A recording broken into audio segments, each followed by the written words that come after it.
আসসালামু আলাইকুম, সবাই কেমন আছেন? আশা করি আপনারা সবাই ভালো আছেন এবং সুস্থ আছেন। আজকে আমরা এসএসসি বায়োলজি অর্থাৎ আপনাদের নার্সিং অ্যাডমিশনের জন্য যে টপিকটা দরকার সেটা হচ্ছে খাদ্য, পুষ্টি এবং পরিপাক। এটা আজকে আমরা পার্ট 2 নিয়ে আলোচনা করব। গত ক্লাসে আমরা পার্ট 1 নিয়ে আলোচনা করেছিলাম এবং আমি ক্লাসের শুরুতেই বলে নিতে চাই যে আজকের এই টপিকটা বা আজকের আমরা যে ক্লাসটা করব এটা ডিপ্লোমা, বিএসসি এবং মিডওয়াইফারি সকলের জন্যই গুরুত্বপূর্ণ। তাই আপনি যেখানেই পরীক্ষা দেন না কেন আপনার এই টপিকটা অবশ্যই দরকার। ওকে, তো আপনি যদি বিএসসি হয়ে থাকেন আপনার তাও লাগবে, ডিপ্লোমা হয়ে থাকলে তাও লাগবে, এটা সবার জন্যই। তো যারা গতকালকে ক্লাসে ছিলেন তারা এটা জানেন এবং যারা আজকে নতুন জয়েন হয়েছেন আপনারা এটা জেনে নেন যে খাদ্য, পুষ্টি এবং পরিপাক এই টপিক থেকে আমাদের নার্সিং অ্যাডমিশনে 4টা বা 5টা প্রশ্ন থাকবে এবং আজকে আমরা এটা ক্লাস করার পরে ক্লাসের শেষে আমরা এমসিকিউ দেখিয়ে দিব। আমরা অনেকগুলো এমসিকিউ সলভ করব এবং আমি কিভাবে বলছি যে 4টা বা 5টা এমসিকিউ আপনারা কমন পাবেন সেই বিষয়টা আমি ক্লাসের শেষে দেখিয়ে দিব। এবং ক্লাসের মাঝে কারো কোনো জায়গা বুঝতে প্রবলেম হলে আপনারা কমেন্ট করে জানিয়ে দিবেন এবং আমি যখন কোনো কোয়েশ্চেন করব আপনারা প্রত্যেকে একটু রেসপন্স করবেন এবং আপনারা সবাই খাতা কলম নিয়ে রেডি হয়ে যান, কেননা ক্লাসের ভিতরে আমি যে জায়গাগুলো বেশি গুরুত্বপূর্ণ বলে দিব সেগুলো আপনাদেরকে নোট করে নিতে হবে এবং এমসিকিউ যখন আমি ধরবো আপনাদেরকে কুইজ, তখন আপনারা ভালোভাবে উত্তর করতে পারবেন। এবং আরেকটা কথা সেটা হচ্ছে যে ক্লাস শেষে এই পিডিএফটা আপনারা আমাকে ইনবক্সে মেসেজ দিয়ে নিয়ে নিতে পারবেন। গতকালকের পিডিএফ এ এমসিকিউ ছিল না, কিন্তু আজকের পিডিএফ এ এমসিকিউ আছে। তাই গতকালকে যারা পিডিএফ নিয়েছেন তারা আজকে আবার নক করে নিয়ে নেবেন। গতকালকে যারা পিডিএফটা নেননি তারা আজকে আমাকে মেসেজ করলে 2 দিনের পিডিএফই পেয়ে যাবেন। আশা করি আপনারা সবকিছু এখন ক্লিয়ার। প্রথমেই আমাদের এখানে যেটা বলছে সেটা হচ্ছে যে আদর্শ খাদ্য পিরামিড। পিরামিড কেন এখানে বলা হচ্ছে? কারণ আমাদের যে সকল খাদ্য উপাদান বা পুষ্টি উপাদান যেগুলো রয়েছে সেগুলো আমরা কতটুকু পরিমাণে গ্রহণ করব সেটা বোঝার জন্য মূলত আমাদের এই পিরামিড দেওয়া রয়েছে। আমরা তো সব ধরনের তো খাদ্য খাই, তাই না? আমরা কি অনেক ধরনের তো খাদ্য গ্রহণ করি, তার ভেতরে কোনো কোনো খাদ্য আমাদের জন্য খুব বেশি দরকার, কোনো কোনোটা কম পরিমাণে দরকার আমাদের স্বাস্থ্য ভালো রাখার জন্য। তাই এই খাদ্য পিরামিডের মাধ্যমে আমরা যেটা বেশি দেখতে পারবো সেটা হচ্ছে শর্করা গ্রুপ। দেখেন পিরামিডের চিত্রটা যদি আপনি খেয়াল করেন, নিচের জায়গাটা কি বেশি বড় এরিয়া জুড়ে আছে, তার মানে শর্করা হচ্ছে আমাদের বেশি পরিমাণে গ্রহণ করতে হবে। তাহলে আমরা সুস্থ থাকার জন্য বা আমাদের যে সুষম খাদ্য সেটার জন্য আমাদের বেশি পরিমাণে গ্রহণ করতে হবে কোনটা? শর্করা। এরপর আমাদের যেটা একটু কম পরিমাণে গ্রহণ করতে হবে সেটা হচ্ছে ভিটামিন বা খনিজ জাতীয় খাদ্য। তার থেকে একটু কম পরিমাণে গ্রহণ করতে হবে আমিষ এবং সব থেকে কম গ্রহণ করতে হবে আমাদের স্নেহ বা ফ্যাট। কেননা আমরা যদি বেশি চর্বি জাতীয় খাদ্য গ্রহণ করি তাহলে আমাদের শরীর কি মোটা হয়ে যাবে, আর শরীর যদি মোটা হয়ে যায় তাহলে আমাদের শরীরে বিভিন্ন ধরনের রোগ বালাই দেখা দিবে। সেজন্য আমাদের স্নেহ জাতীয় খাদ্য সব থেকে কম পরিমাণে গ্রহণ করতে হবে। তাহলে আপনারা মনে রাখবেন, সব থেকে কম পরিমাণে গ্রহণ করতে হবে স্নেহ, সব থেকে বেশি পরিমাণে গ্রহণ করতে হবে শর্করা। তাহলে এবার এখানে কি বলতেছে, আমি যে কথাগুলো বললাম সেগুলো জাস্ট এখানে লেখা আছে যে সবচেয়ে চওড়া অংশে ভাত, আলু, রুটি এগুলো বেশি করে খেতে হবে। তার পরের অংশে রয়েছে শাকসবজি, ফলমূল, এসব ভাত এবং রুটির চেয়ে কম খেতে হবে।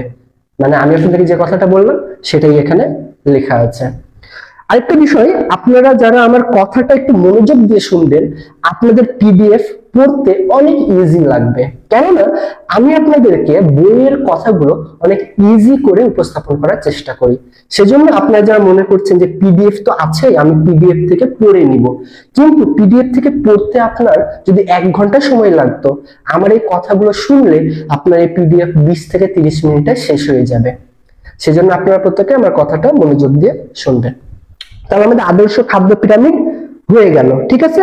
ওকে, আপনারা যারা পিডিএফ নিতে চাচ্ছেন স্ক্রিনে দেখেন একটা হোয়াটসঅ্যাপ নম্বর দেওয়া আছে, ওই হোয়াটসঅ্যাপ নম্বরে আপনারা আমাকে মেসেজ করলে আমি পিডিএফটা দিয়ে দিব। এবারে আসেন আমরা চলে যাব হচ্ছে পুষ্টির অভাবজনিত রোগ।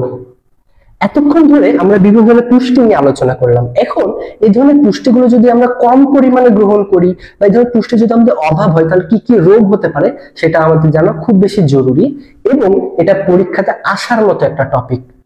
আমি বলে দিচ্ছি যে এই রোগ, পুষ্টি অভাবজনিত রোগ, এটা আমাদের পরীক্ষাতে একটা আসার মতো বিষয়, তাই একটু মনোযোগ দিতে হবে যারা ক্লাসে জয়েন করেছেন। ঢোকা বের হওয়া যাবে না। ক্লাসে জয়েন হয়েছেন, খাতা কলম নিয়ে রেডি হন, নোট করবেন। আসেন, প্রথমে আমাদের হচ্ছে গয়টার। এটা আসলে কি? এটা হচ্ছে গলগণ্ড। দেখেন, প্রচলিত অর্থে গলগণ্ড বলতে থাইরয়েড গ্রন্থির যে কোনো ফোলাকে বোঝায়। তাহলে গলগণ্ড কি? গলগণ্ড হচ্ছে থাইরয়েড গ্রন্থির ফুলে যাওয়াকে বোঝায়। এবারে খাবারে আয়োডিনের অভাবে গয়টার তথা গলগণ্ডের প্রধান কারণ। তাহলে আমাদের গলগণ্ড হয় কিসের জন্য?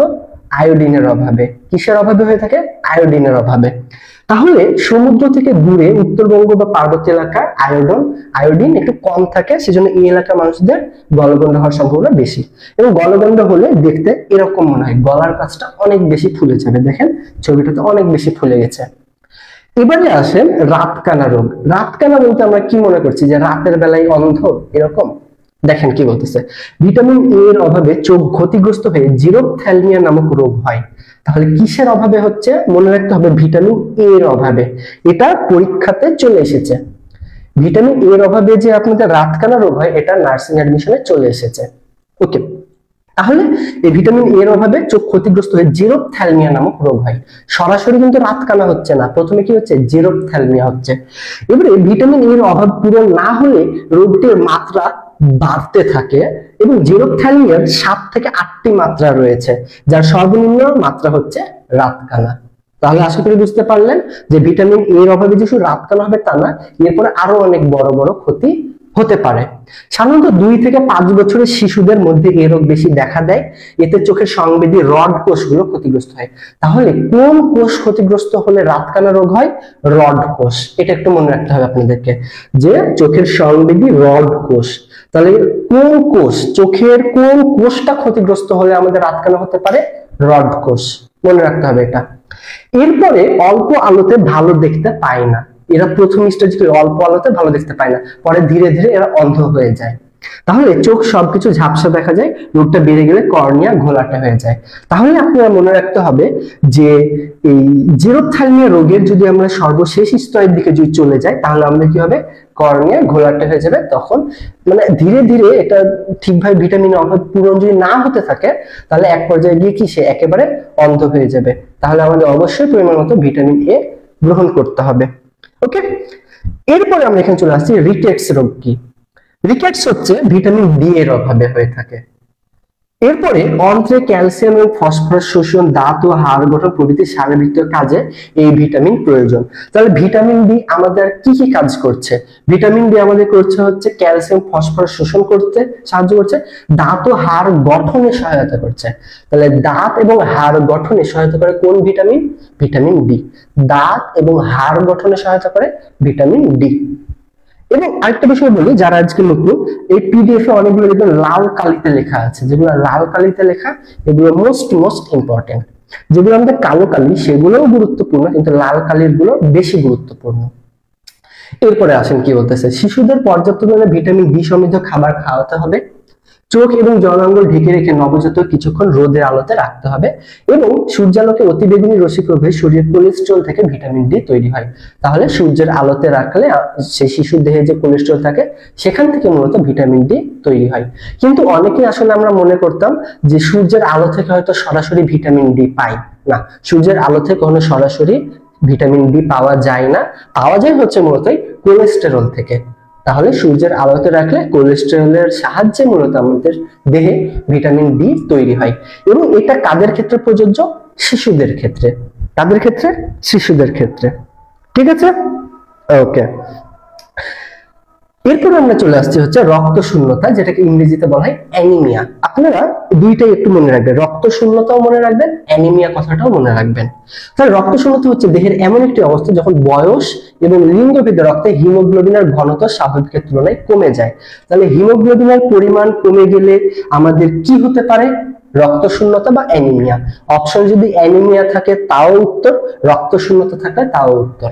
বুঝতে পেরেছি, যে কোনো একটা থাকতে পারে। তাহলে পরীক্ষাতে যদি এটা আসে যে হিমোগ্লোবিনের পরিমাণ কমে গেলে কোন রোগ হতে পারে, সেটা হচ্ছে রক্ত স্বল্পতা বা অ্যানিমিয়া। এরপরে দেখেন যে খাদ্যের মুখ্য উপাদান লৌহ, ফলিক অ্যাসিড, ভিটামিন বি ইত্যাদি অভাব ঘটলে এই রোগ দেখা যায়। তাহলে রক্ত শূন্যতা কিসের কিসের অভাবে দেখা দিচ্ছে? লৌহ, ফলিক অ্যাসিড, ভিটামিন বি12। তাহলে পরীক্ষা যদি চলে আসে যে ভিটামিন বি12 এর অভাবে নিচের কোনটি হতে পারে, তাহলে রক্ত শূন্যতা। আমি কি বললাম যে রক্ত স্বল্পতা হচ্ছে হিমোগ্লোবিনের পরিমাণ কমে যাওয়া। এখন কথা, হিমোগ্লোবিনের পরিমাণ কেন কমবে? যদি আপনার শরীরে ভিটামিন বি12, ফলিক অ্যাসিড এবং লৌহের অভাব ঘটে, তাহলে কি দাঁড়াচ্ছে? আপনার শরীরে যদি ভিটামিন বি12 এর যদি অভাব ঘটে, তাহলে আপনার শরীরে ধীরে ধীরে হিমোগ্লোবিনের পরিমাণ কমতে থাকবে এবং এই অবস্থাটাকে আপনার বলা হবে রক্ত শূন্যতা। এই অবস্থায় কি বলা হবে? রক্ত শূন্যতা। এরপর আমরা চলে আসছি পুষ্টির উপাদানের শক্তি। মানে কি বলতেছে যে এই পুষ্টি উপাদানগুলো থেকে আমরা কতটুকু পরিমাণে শক্তি গ্রহণ করবো। আমরা তো শুরু তো বলতেছি যে আমাদের পুষ্টি উপাদান দরকার, তাই না? যে পুষ্টি উপাদানগুলো থেকে আসলে কতটুকু শক্তি পাবো সেটা একটু দেখে নিই। দেখেন, খাদ্যের শক্তিমূল্য প্রকাশের ক্ষেত্রে খাদ্য ক্যালোরি কিংবা কিলো ক্যালোরির পরিবর্তে কিলোজুল একক ব্যবহার করা উচিত। তাহলে আপনি একটু মনে রাখবেন যে খাদ্যের এই শক্তিমূল্য প্রকাশের একক কি, সেটা হচ্ছে খাদ্য ক্যালোরি বা কিলো ক্যালোরি বা শুধু ক্যালোরি। আপনাদের এটা কিন্তু পরীক্ষায় চলে আসে, হ্যাঁ, যে খাদ্যের পুষ্টি উপাদান যে শক্তি পরিমাপক সেটা কিসে হিসাব করা হয়? ক্যালোরিতে। মাইন্ড ইট, এটা ক্যালোরিতে। এক্ষেত্রে এক খাদ্য ক্যালোরি সমান 4.2 কিলোজুল প্রায়। এটা কিন্তু অবশ্যই মনে রাখতে হবে যে এক খাদ্য ক্যালোরি বা 1 কিলো ক্যালোরি সমান কত জুল? পরীক্ষায় চলে আসতে পারে 1 কিলো ক্যালোরি সমান 4.2 কিলোজুল। 1 কিলো ক্যালোরি সমান 4.2 কিলোজুল। ক্লিয়ার সবাই? খাতায় গুলো লিখে নিতে হবে। আমি যখন মুখে কথা বলবো তখন আপনারা কিন্তু লিখে নেবেন খাতায়। এরপরে দেখেন আপনার জন্য খুবই গুরুত্বপূর্ণ একটা বিষয়, বিএমআই এবং বিএমআর। পরীক্ষাতে প্রশ্ন থাকেই। দেখেন কি বলতেছে, বিএমআর এর পূর্ণরূপ কি? বিএমআর এর পূর্ণরূপ হচ্ছে বেসাল মেটাবলিক রেট। বিএমআর ভুললে কিন্তু হবে না, বিএমআর বেসাল মেটাবলিক রেট। ওকে, এরপরে চলে আসছে বিএমআই, বডি মাস ইন্ডেক্স। তাহলে বিএমআর বেসাল মেটাবলিক রেট আর বিএমআই হচ্ছে বডি মাস ইন্ডেক্স। দুইটার পূর্ণরূপ অবশ্যই আপনাকে মনে রাখতে হবে। এরপরে চলে আসেন যে মানবদের গড় ও চর্বির একক সূচক নির্দেশন করে এগুলো। এরপর আমাদের এখানে বিএমআই এর মান নির্ণয় দেওয়া আছে। আমাদের পরীক্ষাতে যদিও বা মান নির্ণয় এটা দিবে না যে বিএমআই এর মান নির্ণয় কত, তারপর আমরা এটা একটু জেনে রাখি। বিএমআই নির্ণয় করা হয় দেহের ওজন কেজিতে আমরা হিসাব করব। সাপোজ আমার ওজন যদি হয় 55 কেজি, তাহলে আমি এখানে 55 লিখলাম। ডিভাইড বাই দেহের উচ্চতা মিটারে লিখতে হবে। এটা আপনি আসলে নিজেরা বাসায় এমনি নিজেদেরটা করে দেখবেন, এটা পরীক্ষাতে আসবে না, এটা আমি এমনি বলছি। আমার ওজন সাপোজ 55 কেজি, এদিকে আমার উচ্চতা হচ্ছে 5 ফিট 8 ইঞ্চি, ঠিক আছে? তাহলে এদিকে 5 ফুট 8 ইঞ্চি। তাহলে আপনি মোবাইলে একটা অপশন পাবেন, সেটা হচ্ছে যে মানে হচ্ছে মিটারে নিয়ে যাওয়া যায়। তো আমরা সচরাচর জানি যে 5 ফিটে হয় হচ্ছে আপনার 150 সেন্টিমিটার। কত? 5 ফিটে হয় 150 সেন্টিমিটার। তো এদিকে 8 ইঞ্চিতে কত হতে পারে? এদিকে সাপোজ এদিকে যদি 150 হয়, এদিকে ওই 250 মতো কাছাকাছি প্রায়। তাহলে আমরা এখানে কি করব? মিটারে নিব। তো 250 সেন্টিমিটার মানে কত? 2.5 মিটার। তাহলে 2.5। এটাকে কি করতে হবে? আমাদেরকে স্কয়ার করতে হবে, ঠিক আছে? দেখেন উদাহরণ হিসেবে 150 সেন্টিমিটার বা 1.5 মিটার, 125 সেন্টিমিটার বা 1.25 মিটার উচ্চতা এবং 50 কেজি কে আমরা এখানে হিসাব করতে হবে। তাহলে এখানে কি করতে হবে? 50 স্কয়ার, ঠিক আছে? আমাদের এটা কিন্তু উপরটা কিন্তু স্কয়ার হবে। তো আপনারা এটা ক্যালকুলেট করে বের করে নিতে পারবেন। এটা আপনাদের নিজেদের জন্য, এটা পরীক্ষাতে আসবে না। শুধুমাত্র আমাদের এখান থেকে মনে রাখতে হবে কি, যে বিএমআই এবং বিএমআর এর পূর্ণরূপ আপনাদেরকে এখান থেকে মনে রাখতে হবে এবং এখানে আপনাদেরকে এটা মনে রাখতে হবে যে এটা আসলে কি কাজ করে। এটা আমাদের কি কাজ করছে? মানবদেহের গড়ন এবং চর্বির একক সূচক, ঠিক আছে? তাহলে কি বলতেছে? মানবদেহের গড়ন ও চর্বির একটি সূচক নির্দেশ করে। কোনটা? বিএমআই। তাহলে আপনাদের এটা পরীক্ষাতে চলে আসতে পারে যে মানবদেহের চর্বির একটি সূচক নির্দেশ করে নিচের কোনটি? উত্তর হবে বিএমআই, বডি মাস ইন্ডেক্স। বা বডি মাস ইন্ডেক্স কেন ব্যবহার করা হয়? উত্তর করতে হবে যে এই গড়ন এবং চর্বির সূচক নির্দেশে। গড়ন এবং চর্বির সূচক নির্দেশে আমাদের কি ব্যবহার করা হয়? বিএমআই। মানে একটা ব্যক্তি কতটা মোটা বা কতটা চিকন সেটা আমাদের বোঝার জন্য এই বিএমআই ব্যবহার করা হয়। ক্লিয়ার সবাই? ওকে, এরপরে আমাদের এখানে দেওয়া আছে যে বিএমআই এর মান আছে, ঠিক আছে। বিএমআই এর মান 18.5 থেকে আমাদের শুরু হচ্ছে। তো 18.5 এর নিচে যদি কারো হয় তাহলে শরীরের ওজন অনেক কম, পরিমিত খাদ্য গ্রহণ করে ওজন বাড়াতে হবে। কারো যদি 18.5 যদি কম থাকে, এই মানটা কিন্তু পরীক্ষাতে আসে, সো গুরুত্ব দেন সবাই, এই মানটা পরীক্ষাতে আসে। এরপর 18.5 থেকে 24.9 এর ভিতর থাকে তাহলে সুস্বাস্থ্যের আদর্শ মান। তো সুস্বাস্থ্যের আদর্শ মান কোনটি? 18.5 থেকে 24.9 মুখস্থ করতে হবে এটা।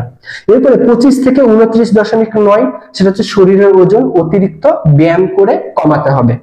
এরপর 30 থেকে যদি 34.9 থাকে তাহলে মোটা হওয়ার প্রথম স্তর, বেঁচে খাদ্য গ্রহণ করতে হবে, ঠিক আছে।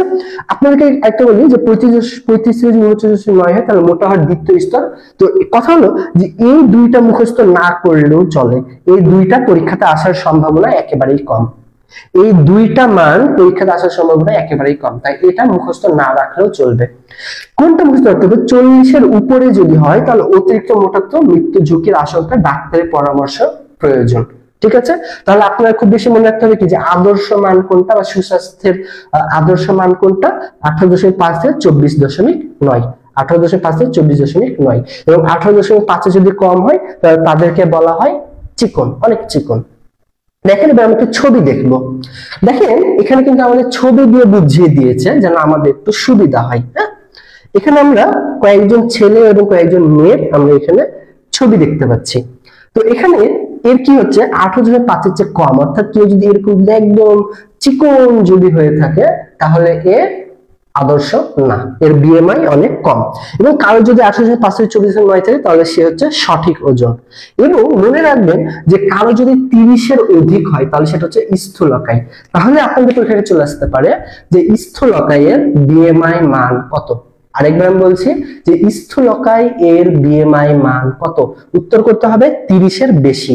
এই চিহ্নটা মানে কি? এই 30 লেখার পরে এই চিহ্নটা মানে কি? এই চিহ্ন মানে 30 এর যদি বেশি হয় কারো তাহলে সে স্থূলকায়, মানে অনেক বেশি মোটা, এরকম এরকম, ঠিক আছে। তাহলে ক্লিয়ার সবাই? সো একটু একটু খেয়াল করবেন যে বিএমআই এর মান যদি পরীক্ষাতে কিন্তু এইভাবে দেওয়া থাকতে হয়, 30 এর বেশি না লিখে পরীক্ষায় তারা এইভাবেও দিতে পারে। হ্যাঁ, এরকম যদি দেয় এটা মানে কি বুঝে জানেন? 30 এর কম, এটা আমাদের অ্যান্সার হবে না, কারণ 30 এর কম হলে কি সে কি স্থূলকায় না? সে তো স্থূলকায় না। কত হতে হবে? 30 এর বেশি। সে মুখটা যদি এইরকম থাকে, এদিকে যদি থাকে, তার মানে 30 এর বেশি, বুঝতে পেরেছেন? আর 30 এর যদি বেশি হয় তখনই আমাদের হবে হচ্ছে স্থূলকায়।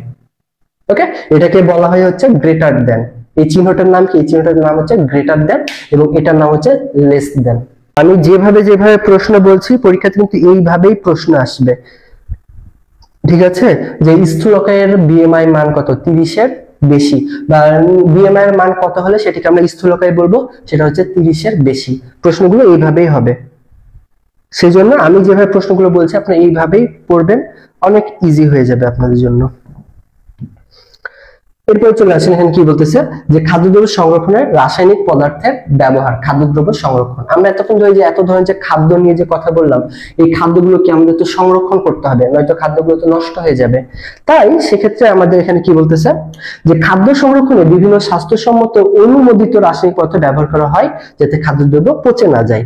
তাহলে সাধারণত সোডিয়াম নাইট্রেট, সোডিয়াম ক্লোরাইড বা খাবার লবণ, ক্যালসিয়াম অ্যাগারনেট, সালফার ডাইঅক্সাইড, তারপর sodium bisulphate, sodium benzoate, sorbate খাদ্যদ্রব্য সংরক্ষণে অনুমোদিতভাবে ব্যবহার করা হয়।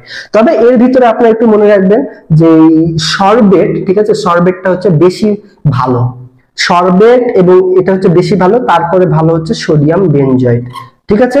তাহলে আপনার যে পরীক্ষা যদি চলে আসে যে খাদ্যদ্রব্য সংরক্ষণে সব থেকে ভালো পদ্ধতি কোনটা, তাহলে সেটা হচ্ছে সরবেট, ঠিক আছে। তাহলে সব থেকে ভালো রাসায়নিক পদার্থ হচ্ছে সরবেট, যেটার ভিতরে রয়েছে পটাশিয়াম, সোডিয়াম, ক্যালসিয়াম, এগুলো মিলে হচ্ছে আমাদের সরবেট। তাহলে এটা হচ্ছে সব থেকে ভালো পদ্ধতি। তারপরে সোডিয়াম বেনজয়েট। আপনার পরীক্ষা অপশন যদি থাকে সরবেট তাহলে এটাই উত্তর করতে হবে, না থাকলে আমরা সোডিয়াম বেনজয়েট উত্তর করতে পারি। এগুলো হচ্ছে সব থেকে ভালো খাদ্য সংরক্ষক, ঠিক আছে। তাহলে খাদ্য সংরক্ষকটাও কিন্তু আমাদের পরীক্ষার জন্য গুরুত্বপূর্ণ, তবে এটা একটু কম গুরুত্বপূর্ণ, একটু কম গুরুত্বপূর্ণ আগের গুলোর থেকে, ঠিক আছে। আচ্ছা, এরপরে আমরা যেটা দেখবো সেটা হচ্ছে পরিপাক জিনিসটা কি। আমরা এতক্ষণ ধরে সকল খাদ্যগুলো দেখলাম, পুষ্টি উপাদান দেখলাম, খাদ্যগুলো আমরা গ্রহণও করলাম। এবার আমরা কি করব, সেই খাদ্যটা আমরা পরিপাক করব। তাহলে দেখেন, পরিপাক, অধিকাংশ খাদ্য জটিল এবং জৈব যৌগ অবস্থায় গ্রহণ করা হয়। আমরা কি জটিল খাদ্যই তো বেশি গ্রহণ করি, শক্ত। তাহলে কি করতে হবে, যে সেগুলো কিন্তু আমাদের দেহ কিন্তু সরাসরি গ্রহণ করতে পারে না পুষ্টি উপাদান। তাহলে কি করতে হবে, দেহে দুই ভাবে খাদ্য শোষিত হয়, একটা হচ্ছে যান্ত্রিক প্রক্রিয়ায় আর একটা হচ্ছে রাসায়নিক প্রক্রিয়ায়। দেখেন যান্ত্রিক প্রক্রিয়াটা কি, খাদ্যদ্রব্য মুখ গহ্বরের দাঁতের সাহায্যে চিবানো হয়। প্রথমত চিবানোর ফলে খাদ্যবস্তু ছোট ছোট টুকরায় পরিণত হয়, এরপরে পাকস্থলী এবং অন্ত্রের মধ্যে এই টুকরা খাদ্যবস্তুগুলো মন্ডে, অর্থাৎ এরকম যে গোল যে একসঙ্গে যে হয়, মানে একসঙ্গে যে জমাট লেগে যায় খাদ্যগুলো, সেটা হয়। এরপর রাসায়নিক বিক্রিয়া ঘটে আমাদের সেই পাকস্থলীর ভেতরে। তারপরে কি হচ্ছে সেখান থেকে, যে রাসায়নিক প্রক্রিয়া পরিপাকের দ্বিতীয় ধাপ। তাহলে পরিপাকের দ্বিতীয় ধাপ হচ্ছে রাসায়নিক প্রক্রিয়া। আর প্রথমটা কি, প্রথমটা যান্ত্রিক প্রক্রিয়া, মানে দাঁতের যে কাজটা, অর্থাৎ চিবানোর যে কাজটা, চিবে যে ছোট ছোট টুকরায় যে নিয়ে আসার কাজ, এটা হচ্ছে আমাদের প্রথম ধাপ। আর দ্বিতীয় ধাপ করবে হচ্ছে আমাদের রাসায়নিক প্রক্রিয়া। সেটা কি, যে পরিপাক রসের এনজাইম খাদ্যের রাসায়নিক ক্রিয়াকে ত্বরান্বিত করতে সাহায্য করে। তাহলে কি করছে, পরিপাক রসের যে এনজাইম থাকে সেটা, এতে খাদ্যের জটিল উপাদানগুলো ভেঙে দেহের গ্রহণযোগ্য সরল উপাদানে পরিণত হয়। এরপর আমাদের পরিপাক তন্ত্র, যে তন্ত্রের সাহায্যে খাদ্যবস্তু ভেঙে দেহের গ্রহণ উপযোগী হয় সেটাই হচ্ছে পরিপাক তন্ত্র, তাকে পৌষ্টিক তন্ত্র বলে। এই তন্ত্রটি পৌষ্টিক নালী থেকে কয়েকটি গ্রন্থি নিয়ে গঠিত। পৌষ্টিক নালী মুখ থেকে শুরু হয়। তাহলে পৌষ্টিক নালী কোথা থেকে কোথায়, পৌষ্টিক নালী হচ্ছে মুখ থেকে শুরু করে পায়ু পর্যন্ত। তাহলে মুখ থেকে শুরু করে পায়ু পর্যন্ত হচ্ছে আমাদের কি, পৌষ্টিক নালী। তাহলে পৌষ্টিক নালীর বিস্তৃতি কত দূর মনে রাখবেন, মুখ থেকে শুরু করে পায়ু পর্যন্ত, এটা হচ্ছে আমাদের পৌষ্টিক নালীর বিস্তৃতি। এরপরে চলে আসছে পৌষ্টিক নালী, যেটা আমরা দেখলাম সেটা। তো এই পৌষ্টিক নালীর ভেতরে প্রথমে কি আসছে, মুখ চলে আসছে, আমাদের মুখ। তাহলে কি করতেছে, মুখ থেকে পৌষ্টিক নালীর শুরু হয়, এটি নাকের নিচে আড়াআড়ি ভাবে থাকে। আচ্ছা, মুখ গহ্বর, মুখের অভ্যন্তরে দাঁত, জিহ্বা এবং লালা গ্রন্থি থাকে। তাহলে মনে রাখতে হবে মুখের অভ্যন্তরে কি দাঁত, জিহ্বা এবং লালা গ্রন্থি, এটা মনে রাখার কিছুই নাই, এটা আমরা জানি। এগুলো প্রত্যক্ষ পরোক্ষভাবে খাদ্য পরিপাকে সাহায্য করে এবং আমাদের মুখের ভিতরে যে লালা গ্রন্থি থেকে এনজাইম ক্ষরণ হয়। তাহলে এনজাইম কোথা থেকে ক্ষরণ হচ্ছে, লালা গ্রন্থি থেকে। তাহলে লালা গ্রন্থি থেকে আমাদের যে এনজাইম ক্ষরণ হচ্ছে, এই গ্রন্থিগুলো কানের নিচে চোয়ালের পাশ দিয়ে, এদিক দিয়ে জিহ্বার নিচে অবস্থিত। তাহলে আপনাকে মনে রাখতে হবে লালা গ্রন্থি আমাদের কোথায় অবস্থিত, জিহ্বার নিচে অবস্থিত। এবং এটা কোন দিক দিয়ে গেছে, এটা গেছে হচ্ছে কানের নিচ দিয়ে চোয়ালের পাশ দিয়ে। এরপর লালা গ্রন্থি থেকে মিশ্রিত লালা রসের মিউসিন খাদ্যকে পিচ্ছিল করতে সাহায্য করে। তাহলে আমাদের চলে আসতে পারে যে কোন কোন এনজাইম আমাদের হচ্ছে খাদ্যকে পিচ্ছিল করতে সাহায্য করে, আমরা উত্তর করব হচ্ছে মিউসিন। এরপরে গলদে সাহায্য করে লালা রসের টাইলিন এবং মল্টেজ এনজাইম শর্করা পরিপাকে অংশ নেয়। তাহলে আমাদের শর্করা পরিপাকে অংশ নেয় কোন এনজাইম, পরীক্ষাতে চলে আসছে, সেটা হচ্ছে টাইলিন এবং মল্টেজ। তাহলে পরীক্ষাতে আমাদের কি আসছে, যে টাইলিন এবং মল্টেজ এনজাইম শর্করা পরিপাকে অংশগ্রহণ করে। তাহলে শর্করা পরিপাকে অংশগ্রহণ করে নিচের কোন এনজাইম, মল্টেজ দেওয়া থাকতে পারে অথবা টাইলিন দেওয়া থাকতে পারে অথবা দুইটাই দেওয়া থাকতে পারে, আমরা দুইটাই উত্তর করব। তো দুইটা সেভাবে থাকে না, একটাই থাকে। তো যেটা থাকবে টাইলিন এবং মল্টেজের ভিতরে আমরা সেটাই উত্তর করব। ওকে, এরপরে আমরা এখান থেকে যেটা দেখব সেটা হচ্ছে যে দাঁত কি করছে। দাঁত থেকে কিন্তু পরীক্ষাতে প্রশ্ন আসে, তাহলে একটু গুরুত্ব দেন। মানবের সবচেয়ে শক্ত অংশ কি, দাঁত। সবচেয়ে শক্ত অংশ কি, দাঁত, মনে রাখতে হবে। এরপর প্রাপ্ত বয়সে মুখ গহ্বরের উপর এবং নিচে চোয়াল সাধারণত 16টি করে মোট 32টি দাঁত থাকে। মানবদের দাঁত দুইবার গজায়, সেটা একটু মনে রাখবেন। এরপরে দেখেন দাঁতের যে প্রকারভেদ, মানুষের স্থায়ী দাঁত 4 ধরনের। কয় ধরনের, 4 ধরনের। একটা হচ্ছে কর্তন দাঁত, ছেদন দাঁত, অগ্রপেশন দাঁত, পেশন দাঁত, 4 ধরনের। কর্তন দাঁত কি করতেছে, খাবার কেটে টুকরা করে। ছেদন দাঁত কি করতেছে, এই ছেঁড়ার কাজ করে। তারপর অগ্রপেশন কি করতেছে, এই দাঁত দিয়ে চর্বণ মানে চিবানো হয়, পেশন করা হয় মানে পিষা হয়, ঠিক আছে, দুইটা কাজ। এরপর পেশন দাঁত কি করতেছে, এই খাদ্যবস্তু চর্বণ এবং পেশনে ব্যবহৃত হয়। মানে বলতে গেলে এই অগ্রপেশন ও পেশন, এই দুই ধরনের দাঁতের কাজ প্রায় একই। এবারে মাড়ির সাথে, মাড়ি বলতে কি, এই যে একটা মাড়ি, তো এই মাড়ির সাথে পেছনের বা শেষের দাঁত দুটোকে আক্কেল দাঁত বলা হয়। প্রতিটি প্রাপ্তবয়স্ক মানুষের 4টি কর্তন দাঁত, 8টি, ঠিক আছে, এগুলো ইংরেজিতে লেখা আছে, ভুল করলে হবে না। তাহলে কি 8টি কর্তন দাঁত আছে, 4টি ছেদন দাঁত আছে, 8টি অগ্রপেশন দাঁত, 8টি পেশন দাঁত এবং 0 থেকে 4টি আক্কেল দাঁত থেকে থাকে। তাহলে কয়টা হলো, 8 আর 4 12, 12 আর 8 20, 20 আর 8 28, 28 আর এই 4টা আক্কেল দাঁত মিলে হয় 32। তাহলে আমাদের স্থায়ী দাঁত কয়টি থাকছে? স্থায়ী দাঁত হচ্ছে আমাদের 28। মনে রাখতে হবে স্থায়ী দাঁত হচ্ছে 28টি, আর বাকি যে 32টার ভিতরে বাকি যেগুলো রয়েছে সেগুলো হচ্ছে আক্কেল দাঁত। তাহলে স্থায়ী দাঁত কয়টি? 28টি। তাহলে মনে রাখতে হবে উপর এবং নিচ মিলিয়ে কিন্তু আমাদের এখানে হচ্ছে 8টি কর্তন দাঁত। ঠিক আছে, উপরে এবং নিচে মিলিয়ে আমাদের 8টি কর্তন দাঁত হচ্ছে। ওকে, এরপরে 4টি আমাদের ছেদন দাঁত, 8টি অগ্রপেশন দাঁত, 8টি পেশন দাঁত। তাহলে যদি আপনার বলা হয় যে উপরের চোয়ালে কয়টা রয়েছে, তখন কিন্তু কর্তন দাঁত হয়ে যাবে 4টা। উপরের চোয়াল বললে 4টা হবে। বুঝতে পেরেছেন আপনারা? দেখেন, এটা হচ্ছে আমাদের নিচের দিক, নিচের দিক নাকি না? এটা হচ্ছে সম্ভবত উপরের দিক, এটা হচ্ছে বিনোদনের দাঁত, উপরের পাটি বামে, হ্যাঁ এটা হচ্ছে উপরের দিক, আর এটা হচ্ছে নিচের দিক। উপরের দিকে দেখেন মিডিল দিয়ে যদি আমরা যদি ভাগ করি, এই সাইডে আমাদের রয়েছে 2টা কর্তন দাঁত আর এই সাইডে 2টা, তাহলে মোট কয়টা হলো? 4টা কর্তন দাঁত হলো। তাহলে উপরেও 4টা, নিচেও 4টা, মোট 8টা। তাহলে এটা একটু মনে রাখবেন যে আমাদের উপর এবং নিচ সাইড সব মিলায়ে হচ্ছে 8টা কর্তন দাঁত। এটা কিন্তু পরীক্ষাতে আসে, সেজন্য আমি বারবার বলছি 8টা কর্তন দাঁত। সেখানে শুধু যদি উপরে যদি হয়, উপরে কয়টা হবে? 4টা হবে, মানে অর্ধেক। এবং উপরের যদি এক সাইডের কথা বলে তাহলে কিন্তু আবার 2টা হবে। বুঝতে পারছেন? আমরা 4 ভাগে বিভক্ত করে নিচ্ছি, আমরা 4 ভাগে বিভক্ত করে নিচ্ছি। বা নিচের দিকে যদি এই এক সাইডে যদি হয় তাহলে 2টা কর্তন দাঁত, আর আরেক সাইডে 2টা কর্তন দাঁত। এইভাবে করে আমরা 4 ভাগে ভাগ করে নিচ্ছি।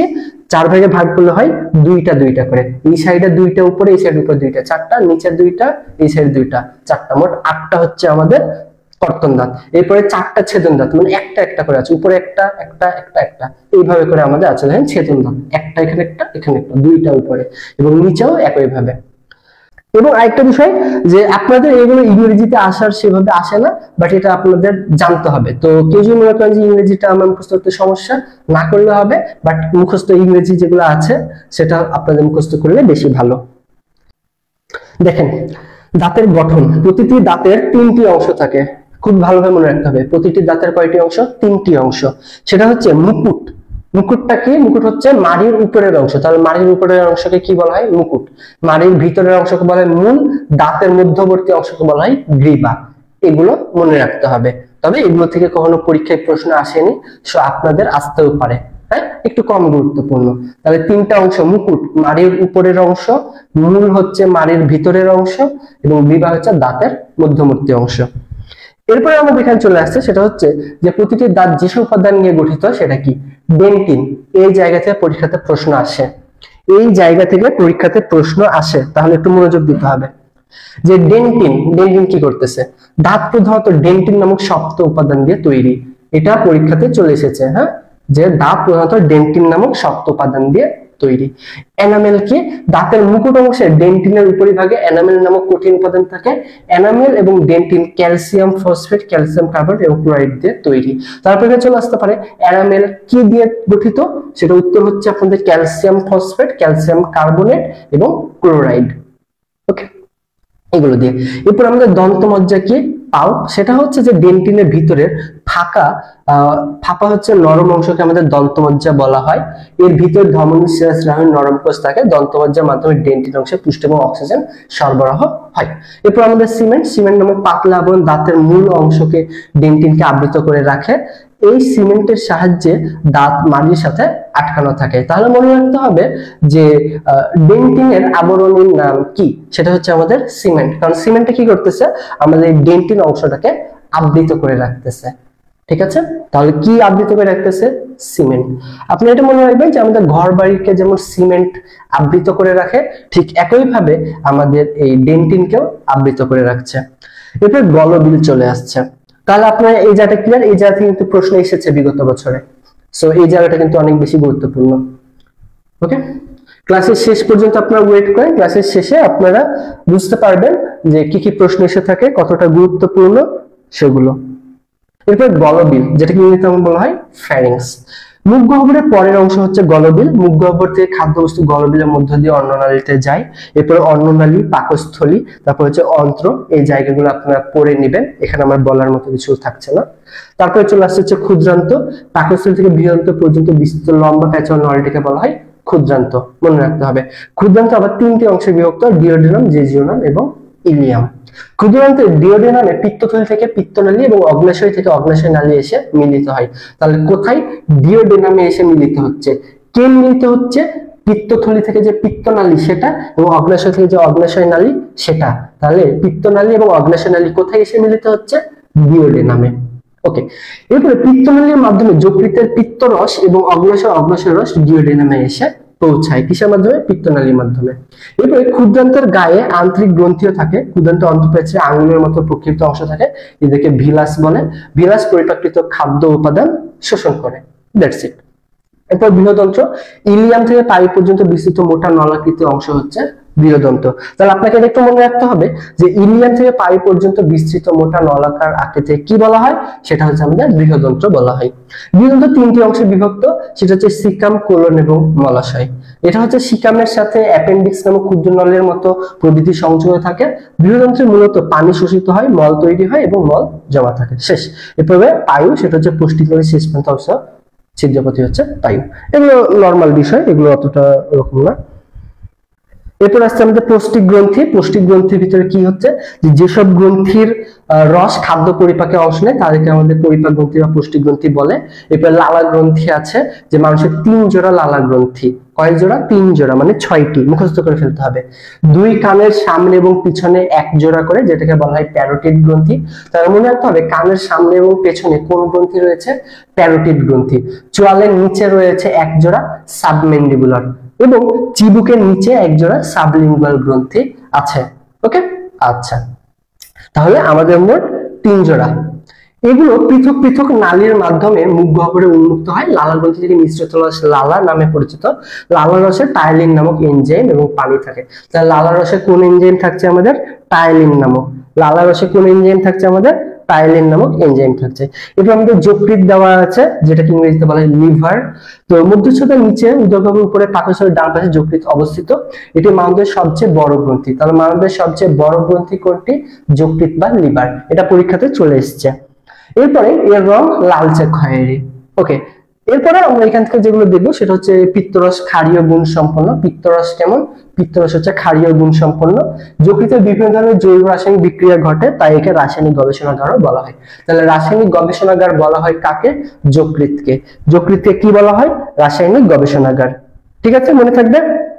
আচ্ছা, ওকে, তাহলে এগুলো হচ্ছে আমাদের থাকলো। এরপর আমরা চলে আসলাম হচ্ছে এখানে যকৃতের কাজ। এখানে আমাদের যকৃৎ কি কি কাজ করছে সেটা এখানে দেওয়া আছে। জাস্ট একটু চোখ বুলাবেন, এটা মোস্ট ইম্পর্টেন্ট না, একটু কম গুরুত্বপূর্ণ। জাস্ট আমি চোখ বুলাবেন, যকৃতের কাজ ইনাফ। ঠিক আছে, ওকে। এরপর আমাদের অগ্নাশয়। অগ্নাশয় যেটা হচ্ছে প্যানক্রিয়াস বলা হয়। অগ্নাশয় পাকস্থলীর পেছনে আড়াআড়ি ভাবে অবস্থিত একটি গুরুত্বপূর্ণ মিশ্র গ্রন্থি। এটি একাধারে পরিপাকে অংশগ্রহণকারী এনজাইম ও রক্তের গ্লুকোজ নিয়ন্ত্রণকারী হরমোন নিঃসরণ করে। কে? অগ্নাশয়। ঠিক আছে, আচ্ছা। এরপর অগ্নাশয় থেকে অগ্নাশয় রস মিশ্রিত হয়। অগ্নাশয় রসে ট্রিপসিন, লাইপেজ ও অ্যামাইলেজ নামক উৎসেচক থাকে। তাহলে অগ্নাশয় রসে কি থাকছে আমাদের? ট্রিপসিন, লাইপেজ এবং অ্যামাইলেজ নামক উৎসেচক থাকছে। এসব এনজাইম শর্করা, আমিষ এবং স্নেহ জাতীয় খাদ্যের পরিপাকে অংশগ্রহণ করে থাকে। তাহলে কিসে কিসে সহায়তা করতেছে? শর্করা, আমিষ এবং স্নেহ জাতীয় খাদ্যের পরিপাকে অংশগ্রহণ করে কারা? ট্রিপসিন, লাইপেজ এবং অ্যামাইলেজ। ট্রিপসিন, লাইপেজ এবং অ্যামাইলেজ এরা। ঠিক আছে, ওকে। এরপরে দেখেন আমাদের কি বলতেছে যে গুরুত্বপূর্ণ, যেমন দেখেন অন্তঃক্ষরা গ্রন্থি হিসেবে অগ্নাশয় একটি অংশ খুবই গুরুত্বপূর্ণ কাজ করে, সেটা হচ্ছে গ্লুকাগন ইনসুলিন নিঃসরণ করে। গ্লুকোজ নিয়ন্ত্রণ এবং অন্যান্য শারীরিক কাজে এই হরমোন দুটি খুবই গুরুত্বপূর্ণ ভূমিকা পালন করে থাকে। ঠিক আছে, ওকে।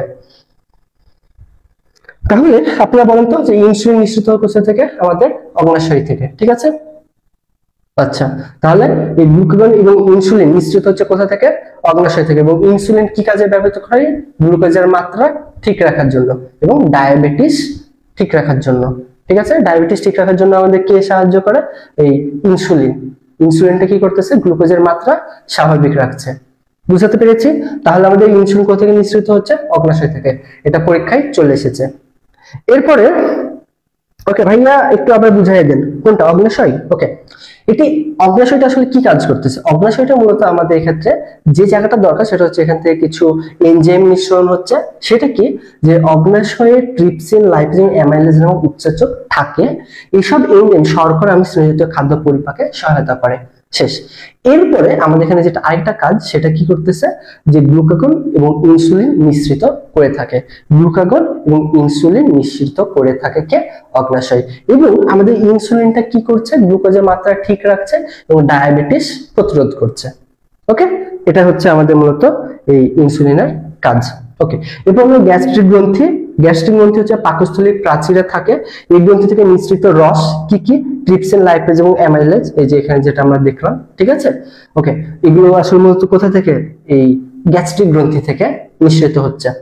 গ্যাস্ট্রিক রস বা পাচক রস নামে পরিচিত। এরপর আমাদের আন্ত্রিক গ্রন্থি, ক্ষুদ্রান্তে প্রাচীর ভিলাইয়ের আন্ত্রিক গ্রন্থি থাকে, এই গ্রন্থি থেকে নিঃসৃত রসের নাম আন্ত্রিক রস। ওকে, আমি এই জায়গাগুলো একটু স্পিডে যাচ্ছি এবং একটু স্কিপ করছি, কারণ এগুলো একটু কম গুরুত্বপূর্ণ সেজন্য। হ্যাঁ, কারণ সময়টা তো হচ্ছে ঠিক রাখতে হবে, সেজন্য আর কি। এরপর হচ্ছে খাদ্য পরিপাক ক্রিয়া। মুখে কিভাবে পরিপাক হচ্ছে দেখেন, যেগুলো আমি একটু স্কিপ করছি কারণ এমসিকিউ অনেকগুলো আছে তো সময় বেশি যাচ্ছে এই জন্য। তাহলে দেখেন লালায় টাইলিন বা স্যালাইভারি অ্যামাইলেজ নামক উৎসেচক বা এনজাইম থাকে। তাহলে লালায় কি থাকছে? টাইলিন বা স্যালাইভারি অ্যামাইলেজ নামক উৎসেচক। এটি শ্বেতসারকে মল্টোজে পরিণত করে। তাহলে শ্বেতসারকে মল্টোজে পরিণত করে কে? সেটা হচ্ছে টাইলিন বা স্যালাইভারি অ্যামাইলেজ। উত্তর হতে পারে টাইলিন। টাইলিন কি করতেছে? শ্বেতসারকে মল্টোজে পরিণত করে। তাহলে টাইলিন কি করতেছে? শ্বেতসারকে মল্টোজে পরিণত করে। এরপরে মুখ গহ্বরে আমিষ ও স্নেহ জাতীয় খাদ্যের কোনরূপ পরিবর্তন হয় না। তাহলে মনে রাখতে হবে যে মুখের ভিতরে আমিষ এবং স্নেহ জাতীয় খাদ্যের কোনরূপ পরিবর্তন হয় না, ঠিক আছে। অর্থাৎ এগুলো পরিপাক সেখানে হয় না। মুখ গহ্বর থেকে খাদ্যদ্রব্য পেরিস্টালসিস, এগুলো আমাদের নিচে এমনি এগুলো একটু দেখে নেবেন তাহলে হয়ে যাবে। এগুলো জাস্ট একটু দেখে নেবেন। হ্যাঁ, এরপর হচ্ছে ক্ষুদ্রান্তে এখানে পরিপাক হচ্ছে। ক্ষুদ্রান্তে এখানে যে পরিপাকটা সেটা একটু দেখে নেবেন। তবে এক্ষেত্রে আমি শুধুমাত্র এই জায়গাটা একটু দেখাই দিচ্ছি যে অগ্নাশয় রসে অ্যামাইলেজ, লাইপেজ, ট্রিপসিন নামক এনজাইম থাকে। আন্ত্রিক রসে আন্ত্রিক amylase, lipase, maltase, lactose, sucrose ইত্যাদি এনজাইম থাকে। আংশিক পরিপাককৃত আমিষ ক্ষুদ্রান্তে ট্রিপসিনের সাহায্যে ভেঙে অ্যামাইনো অ্যাসিড বা সরল পেপটাইডে পরিণত হয়। এটা খুব বেশি গুরুত্বপূর্ণ। সেটা হচ্ছে যে আমিষ ক্ষুদ্রান্তে পরিপাক হচ্ছে, তাহলে কি হচ্ছে? ক্ষুদ্রান্তে পরিপাক হচ্ছে এবং ট্রিপসিনের সাহায্যে ভেঙেছে। তাহলে আমিষ পরিপাকে সাহায্য করছে কে? সেটা হচ্ছে ট্রিপসিন সাহায্য করছে। তাহলে কি বললাম? যে আমিষ পরিপাকে সাহায্য করছে কে? ট্রিপসিন, ঠিক আছে। এবং এটা ট্রিপসিন এটা ভেঙে কি করতেছে? অ্যামাইনো অ্যাসিড এবং সরল পেপটাইডে পরিণত করতেছে। তাহলে আমিষকে ভেঙে অ্যামাইনো অ্যাসিড এবং সরল পেপটাইডে পরিণত করে কে? উত্তর হচ্ছে ট্রিপসিন। আমিষকে ভেঙে অ্যামাইনো অ্যাসিড এবং সরল পেপটাইডে পরিণত করছে কে? সেটা হচ্ছে ট্রিপসিন। বারবার করে বলে দিলাম এটা, ঠিক আছে। ওকে,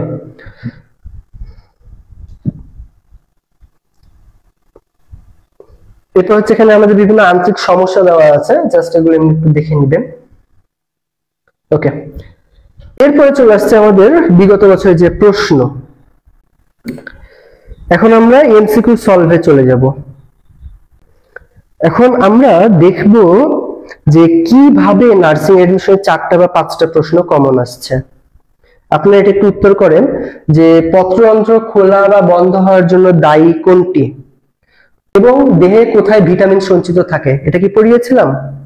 বলেন, দেহে কোথায় ভিটামিন সঞ্চিত থাকে? এটা ওকে। তাহলে আমরা প্রথমটা উত্তর দেখি। সবাই বলতেছে 1-এর সি। তাহলে উত্তর হচ্ছে 1-এর গ, পটাশিয়াম। তাহলে পত্ররন্ধ্র খোলা এবং বন্ধ হওয়ার জন্য দায়ী কোনটি? পটাশিয়াম। দেহে কোথায় ভিটামিন সঞ্চিত থাকে? সবাই বলেন। তাহলে আমাদের এটা উত্তরটা হচ্ছে খ নম্বর, যকৃতে। তাহলে অবশ্যই আপনাকে মনে রাখতে হবে দেহে কোথায় ভিটামিন সঞ্চিত থাকে? যকৃতে। এরপর নেক্সট প্রশ্ন, ডিপ্লোমা 2024-25, ডিপ্লোমা 2024-25। তাহলে দেখছেন আমার কথার সঙ্গে কাজে কি মিল আছে? স্থূলতার পরিমাপক কোনটি? আমি এটা আজকে আপনাকে বুঝালাম যে কোনটি দিয়ে আসলে স্থূলতায় পরিমাপ করা হয়। এটা আশা করি সবাই পারবেন। স্থূলতার পরিমাপক কোনটি? উষ্ণতা, বিএমআর, ওজন, বিএমআই। দেখেন আমার ক্লাসের সঙ্গে কি পরীক্ষা কি কমন আসে? কথার সঙ্গে কাজে মিল আছে? প্রমাণ আপনাদের সামনে। দেখেন তাহলে কি হচ্ছে? ঘ নম্বর, বিএমআই। এটা আমি আজকেই করালাম এবং বারবার বললাম যে এটা দরকারি। এবার বলতেছে লিভারে সঞ্চিত অতিরিক্ত শর্করাকে কি বলা হয়? Glycogen, fructose, sucrose, glucose. বলেন তো এটা কি হবে? ওকে, 4-এর এ, তাই না, গ্লাইকোজেন। ওকে, কেউ কেউ বলছে সুক্রোজ, তাহলে আমরা এটা একটু দেখি। এটা উত্তর হবে ক নাম্বার, গ্লাইকোজেন। ঠিক আছে, তাহলে বলেন লিভারের সঞ্চিত অতিরিক্ত শর্করাকে কি বলা হয়? গ্লাইকোজেন। ওকে, আচ্ছা, এরপরে দেখেন আমাদের নেক্সট 5 নম্বর। এটাও কিন্তু ডিপ্লোমা 23-24 মানে এই বছরেই, ডিপ্লোমা 23-24 এই বছরে, সরি এটা এই বছরের না, না ওকে আগে। তাহলে কয়টা হলো? আমরা এখানে ডিপ্লোমা 24-25 একটা, তারপরে ডিপ্লোমা 24-25 দুইটা, ডিপ্লোমা 24-25 তিনটা। তাহলে এটা পিছনে কয়টা প্রশ্ন এসেছে? তিনটা প্রশ্ন কমন এসেছে। ঠিক আছে, এরপরে দেখেন ডিপ্লোমা 23-24, ডিপ্লোমা 23-24 মানে এই বছরের আগের বছরে নিচের কোনটি উদ্ভিদের ম্যাক্রোনিউট্রিয়েন্ট? আমি গতবার আপনাদের মুখস্থ করাম না ম্যাক্রোনিউট্রিয়েন্ট কোনগুলো? এমজিকে ক্যাফে ফর নাইস চপস, তাহলে এটা সবাই পারবেন। Phosphorus, zinc, manganese, molybdenum. কোনটা ছিল? এমজিকে ক্যাফে ফর নাইস চপস পড়িয়েছিলাম না গতকালকে, ম্যাক্রোনিউট্রিয়েন্ট আমি বলেছিলাম যে লাগবেই। তাহলে দেখেন এটা কি হবে, আমরা একটু দেখে নিই। 5-এর ক নম্বর ফসফরাস, এমজিকে ক্যাফে ফর, ফরের ওইখানে যে এমজিকে ক্যাফে ফর নাইস চপস। ঠিক আছে, ওকে। এরপরে আমাদের নেক্সট ভিটামিন ডি এর অভাবে নিচের কোন রোগটি হয়? আমি বললাম না যে পুষ্টির অভাবজনিত রোগ থেকে পরীক্ষায় প্রশ্ন আসবে। দেখেন ডায়রিয়া, রিকেটস, রাতকানা, রক্তশূন্যতা। ভিটামিন ডি, রাতকানা কিসের অভাবে হচ্ছে? ভিটামিন এ এর অভাবে হচ্ছে। তো রাতকানা বাদ, ডায়রিয়া তো অবশ্যই প্রশ্নই আসে না, তাহলে কি রিকেটস হবে নাকি রক্তশূন্যতা হবে, কোনটা? দেখেন 6-এর খ নম্বর হবে রিকেটস।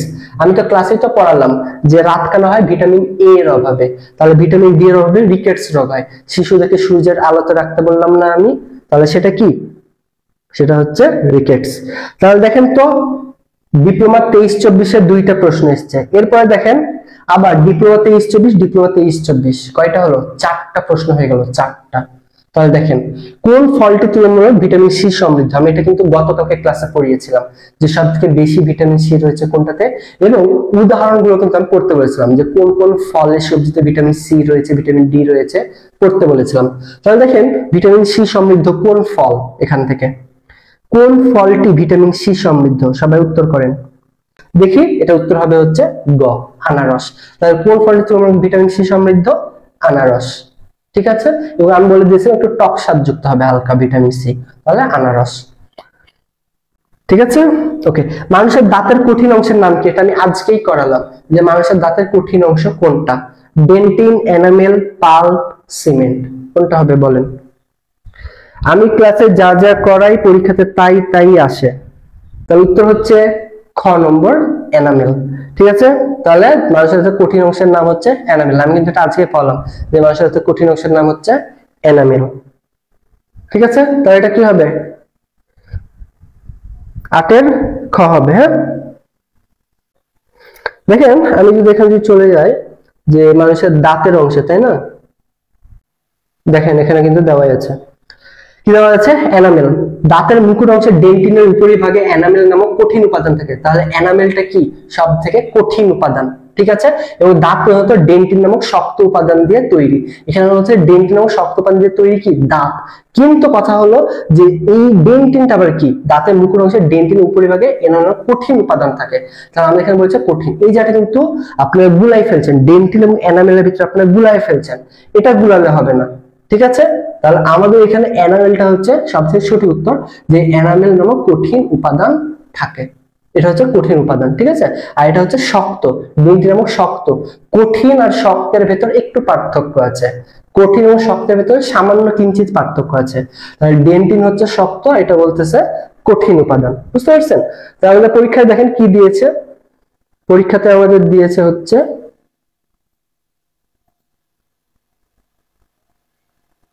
দেখেন কঠিন বলেছে, এখানে কিন্তু শক্ত বলেনি। ঠিক আছে, বলছে কি কঠিন অংশের নাম, দাঁতের কঠিন অংশের নাম কি? সেটা হচ্ছে আমাদের এনামেল। ঠিক আছে, আর ডেন্টিনটা হচ্ছে একটা উপাদান, এই উপাদানটা দিয়ে কি আমাদের দাঁতটা তৈরি হচ্ছে, কিন্তু আমাদের এখানে বলছে অংশ, এনামেল। তাহলে দেখছেন আমি ক্লাসে যে জায়গাটা করালাম সেখান থেকে আসছে, তারপর আপনারা ভুল করে ফেললেন। এবার দেখেন ডিপ্লোমা 23-24 4টা প্রশ্ন না, দেখেন ডিপ্লোমা আবার 23-24 কয়টা হলো? 5টা প্রশ্ন হলো। এর আগে ছিল 4টা, ডিপ্লোমা 23-24-এ আরো একটা, মোট ডিপ্লোমাতে 5টা প্রশ্ন এসেছে। তো দেখেন কোন উৎসে আমিষ জাতীয় খাদ্য পরিপাক হয়, কোন উৎসে, এটা কিন্তু আমি আজকে ক্লাসে করালাম। পেপসিন, অ্যামাইলেজ, ল্যাকটোজ, লাইপেজ, কোনটা হবে? এখানে উত্তরটা হচ্ছে মূলত আমাদের ক হবে, পেপসিন। তাহলে আমাদের পেপসিন কি করতেছে? আমিষ জাতীয় খাদ্য পরিপাক করে থাকে। পেপসিন কি করতেছে? আমিষ জাতীয় খাদ্য পরিপাক করে থাকে। ঠিক আছে, তাহলে আমরা একটু আমিষ জাতীয় অংশের দিকে একটু চলে যাই, দেখাই আপনাদেরকে। দেখেন কি বলতেছে, পেপসিন এক ধরনের এনজাইম যা আমিষকে ভেঙে 2 বা ততোধিক অ্যামাইনো অ্যাসিড দিয়ে তৈরি যৌগ গঠন করে। তাহলে এটা কিন্তু আমি বারবার করে বললাম যে আমিষকে ভেঙে আমাদের কি করছে? পেপসিন। পেপসিন কি করতেছে? আমাদের আমিষকে ভেঙে অ্যামাইনো অ্যাসিড দিয়ে তৈরি করে। ঠিক আছে, যাকে পলিপেপটাইড। এটা কিন্তু আমি একটু আগে আপনাদেরকে বললাম, তারপরে আপনারা এটা ভুল করছেন। তাহলে দেখেন আমি ক্লাসে যেটা আপনাদেরকে বলে দিলাম সেটাও আপনারা ভুল করে ফেলছেন। তাহলে এক্সামে কি করবেন? আপনারা ক্লাস করার পরেও ভুল করছেন, তাহলে যারা ক্লাস করছে না তাদের কি হবে? তাহলে বলেন এটা কি হবে? কোন উৎসে আমিষ খাদ্য পরিপাক করে? পেপসিন। এরপর দেহের ক্ষয়পূরণ এবং বৃদ্ধি সাধনের জন্য কোন উপাদানটি দরকার? শর্করা, স্নেহ, আমিষ, ভিটামিন। এটা গতকালকের আমাদের ক্লাসে ছিল, এটা আমাদের গতকালকে ক্লাসে কিন্তু ছিল। হ্যাঁ, দেহের ক্ষয়পূরণ এবং বৃদ্ধি সাধন, এটা ইজি, আমিষ, গ নাম্বার আমিষ। ওকে, তাহলে আপনি একটু আমাকে বলেন তো যে আমি ক্লাসে যা যা করিয়েছি সেখান থেকে কি কমন আসছে? এবং আমি যে কথাটা বলেছিলাম যে আপনারা মিনিমাম 4টা-5টা প্রশ্ন কমন পাবেন, সেটা কি কমন এসেছে? আমাকে একটু আপনারা বলেন এবার। তাহলে আমাদের আজকের ক্লাসটা এতদূর পর্যন্তই। সজীব ভাইয়ের সঙ্গে থাকার জন্য আপনাদের সবাইকে ধন্যবাদ। সবাই ভালো থাকবেন, সুস্থ থাকবেন। আল্লাহ হাফেজ।